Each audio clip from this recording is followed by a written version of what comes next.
네, 안녕하세요. 대1고1 담당 강사 공대식입니다.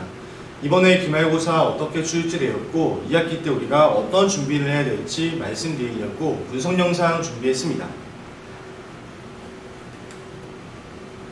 네, 제가 이번 컨텐츠는 첫 번째 문제 구성 어떻게 되었고 두 번째 1등급을 가르는 문제, 이런 문제가 어려웠다 말씀드리고 마지막에 총평을 하고 마무리하도록 하겠습니다.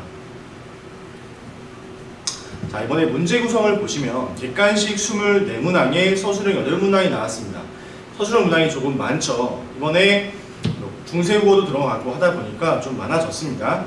그래서 좀 골고루 좀 출제되었다 그렇게 생각을 할 수 있습니다. 여기서 좀 눈에 띄는 부분은 뭐냐면은 중세국어 부분이랑 또 문법, 음운변동 다 포함하면 문법 파트가 좀 상당히 많이 출제되었다 이렇게 생각하실 수 있겠죠. 이 중에서 1등급을 가르는 문제 4문제를 뽑아봤습니다. 이 4문제가 가장 어려웠지 않을까 이렇게 생각을 합니다. 첫 번째는 12번 문항, 두 번째 18번 문항, 세 번째 22번 문항, 네 번째 서술형 8번째 문항, 이렇게 4문제를 뽑아봤습니다. 첫 번째 12번 문제를 보면은 완곡어법이랑 관용 표현이 나옵니다. 그러니까 이거 뭐 대화 또는 언어 관습 이 파트에서 나오는 건데 학생들이 되게 쉽다고 생각을 해요. 예를 들면 뭐 속담 이런 거 아니에요? 사자성어 이런 거 아니에요? 뭐 돌려말하기 아니에요? 이렇게 생각을 하는데 교과서에 나와 있는 거는 반드시 암기랑 수치를 해야 된다 이렇게 말씀을 드렸습니다. 실제로 제가 1차 교재도 이렇게 써놔가지고 이거 정도는 반드시 외워야 된다 했는데 나왔죠. 그러니까 뭐 변소, 배은망덕 뭐 이런 말이 있는데 우리가 쉽게 쓰지 않는 말이기 때문에 학생들이 많이 어려웠을 수 있겠다 이렇게 생각합니다. 다음 두 번째로는 왜 어려웠냐? 기역, 니은, 디귿, 리을에서 모두 고르시오 문제이기 때문에 많이 어렵습니다. 보통 학생들이 문제를 풀 때 1번부터 5번 선지가 있다면 각각의 선지에 대한 OX를 하기보다는 물론 잘하는 학생들은 그렇게 하겠죠. 근데 보통의 학생, 보통 실력의 학생이라면 1번에서 5번까지의 문제 중에 어떤 게 가장 정답에 가까운지 또는 이거는 절대 아닌 것 같아 하는 그 선지 하나를 고르죠. 근데 이번에는 기역, 니은, 디귿, 리을형의 문제, 모두 고르시오의 문제가 나왔기 때문에 많이 어려웠을 것 같다 이렇게 생각을 합니다. 두 번째 18번 문제입니다.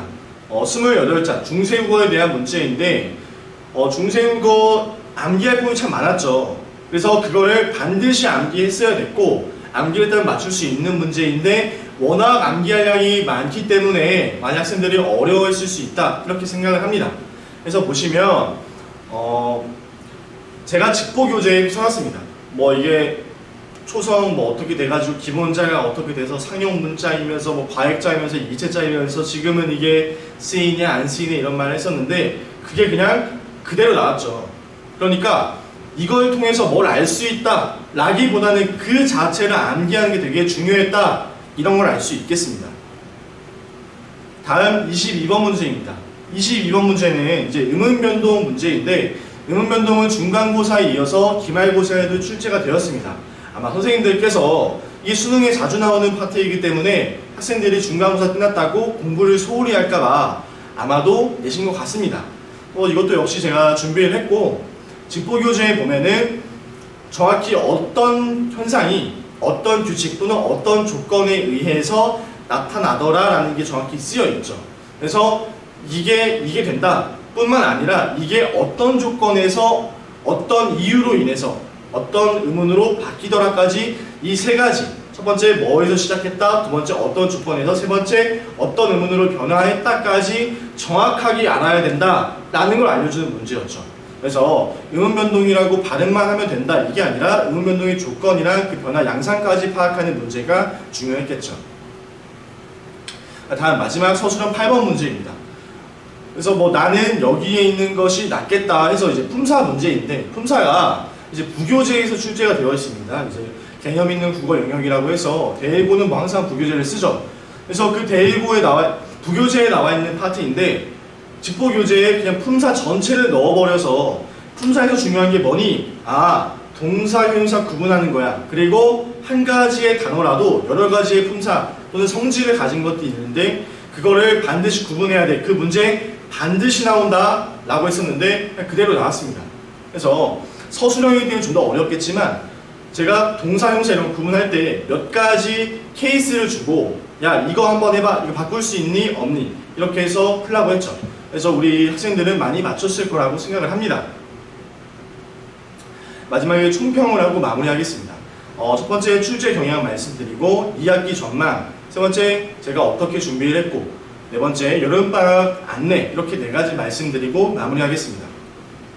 네, 출제 경향, 제 생각에는 이번에 좀 난이도가 평이했다 이렇게 생각합니다. 중간고사도 뭐 결코 어렵지가 않았고요. 이번 기말고사 역시 평이했다. 대신 좀 이제 단원이 중세국어가 들어가고 하다 보니까 좀 어려운 느낌은 있었지만 사실 문제 자체는 쉽지 않고 쉬웠습니다. 왜냐하면 기본 개념만 물어보지 여기서 뭐 심화를 시키거나 그런 건 없기 때문에 기본 개념만 정확하게 숙지한다면 충분히 맞출 수 있는 문제가 많았다 이렇게 생각을 합니다. 두 번째, 이거 연관된 건데 개념을 적용하기보다는 개념 자체를 묻는 문제입니다.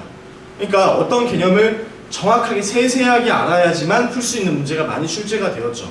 그래서 문제 자체가 평이했고 전반적인 난이도가 평이했는데 우리가 그걸 푸는 과정에서 개념 자체를 정확하게 알지 못하면 풀 수 없는 문제가 많이 나타났다. 그 다음에 세 번째, 예상에서 벗어나지 않은 외부 지문. 이제 외부 지문이 또 출제가 됐죠. 중간고사 때는 이제 모의고사 지문. 이번에도 모의고사인데 저희가 정규 수업 때 주간원이라는 우리 매주 모의고사 콘텐츠에서 다뤘던 지문이 그대로 나왔습니다. 우리가 기존에 학원에 다녔던 학생들도 당연히 풀었겠고 못 푼 학생이 있기 때문에 제가 따로 준비를 해서 자폐본도 준비를 하고 수업도 30분 이상 준비를 했던 걸로 기억이 납니다. 그래서 이 지문 장문 지문인데 이게 5단원이랑 연관이 돼서 이런 식으로 나올 거야. 이거 중요해. 했던 부분 그냥 그대로 나왔죠. 난이도는 쉬웠기 때문에 꼭 제 수업을 듣지 않도록 맞췄을 것 같은데 또 우리 학생들은 좀 더 쉽게 맞출 수 있었겠죠. 마지막으로 수능식 문법 문제, 이게 특징이 되겠습니다. 그러니까 수능식 문법 문제라 하면 보기를 주고 너 이 개념 이해한 다음에 풀어봐라 하는 게 되겠죠. 예를 들면 아까 뭐 분, 대로 이런 뭐 문법 문제, 띄어쓰기 문제 이런 게 되겠죠. 그래서 수능식 문법 문제이기 때문에 개념 이해하고 적용하는 데까지, 아까 문학이나 뭐 중세국어 파트에서는 개념 자체를 이해하면 됐지만 또 띄어쓰기나 이런 문제, 사전식 문제 같은 경우에는 이해를 하고 적용할 수 있는 능력까지 묻더라 라는 게 특징이 되겠습니다. 2학기 전망, 저는 어떻게 보냐면 1학기와 비슷한 난이도라고 생각을 합니다. 왜냐하면 코로나 사태가 계속 될 것 같기도 하고 그리고 학생들 수준이 뭐 하루아침에 변화되는 게 아니기 때문에 뭐 똑같이 진행될 것 같다 이렇게 말씀을 드리고요. 두 번째, 2학기 때 어떤 걸 배우냐? 장문, 고전문학, 현대문학 이렇게 세 파트로 나눠서 진행됩니다.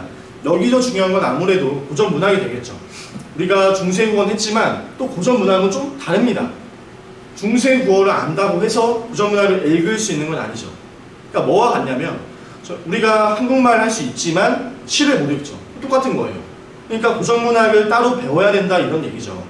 그러니까 기본적인 국어 실력과 많은 양의 암기가 요구된다라는 거죠. 그러니까 기본적인 국어 실력은 알겠는데 많은 양의 암기는 왜 말하냐? 고전 문학 같은 경우에는 우리가 현대에 쓰이지 않는 어휘가 많기 때문에 이런 것들을 암기를 해야 됩니다. 실제로 다른 학교들 보면은 고전 문학 많이 출제되는데 거기서 암기를 해서 그대로 현대어 풀이를 써라 이런 문제가 많이 나옵니다. 그러니까 많은 양의 암기가 필요하겠죠. 그래서 이거를 여름방학 때 조금 준비하면 좋을 것 같다 이런 생각이 듭니다. 제가 이번 기말고사 어떻게 준비를 했냐면 첫 번째 1차 교재로 교사용 교과서로 진행이 되는데 그걸로 선생님들이 하는 거 그대로 또는 거기에 더 얹어서 플러스 알파로 학교 선생님 수업 이상으로 진행을 합니다. 그 다음에 매주 진행되는 복수 테스트, 제가 직접 선별한 문제로 복수 테스트를 만들어서 이거 중요하다라는 거를 판단을 하죠.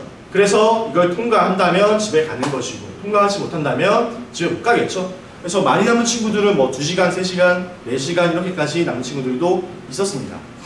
그 다음에 직보 교재인데요. 이거 제가 순수 자필본으로 다 작성을 해서 이거 중요하다, 이거 출제 포인트니까 이거 이렇게 기억해야 돼 라는 식으로 제가 자필본을 해서 수업도 하고 나눠줬습니다.